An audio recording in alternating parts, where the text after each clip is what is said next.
Do you think that I cannot appeal to my Father, and he will at once send me more than 12 legions of angels? But how then should the Scriptures be fulfilled, that it must be so? At that hour Jesus said to the crowds, Have you come out as against a robber, with swords and clubs to capture me?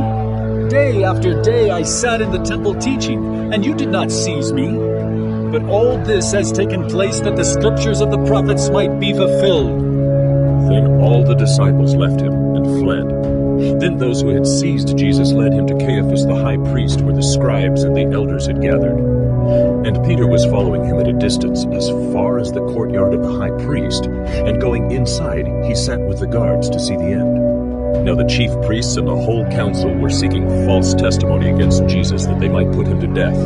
But they found none, though many false witnesses came forward. At last 2 came forward and said, This man said, I am able to destroy the temple of God and to rebuild it in 3 days.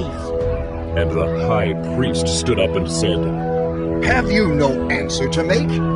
What is it that these men testify against you? But Jesus remained silent. And the high priest said to him, I adjure you by the living God. Tell us if you are the Christ, the Son of God. Jesus said to him, You have said so, but I tell you, from now on you will see the Son of Man seated at the right hand of power, and coming on the clouds of heaven. Then the high priest tore his robes and said, He has uttered blasphemy. What further witnesses do we need? You have now heard his blasphemy. What is your judgment? They answered, He deserves death! Then they spit in his face and struck him, and some slapped him, saying, Prophesy to us, you Christ. Who is it that struck you?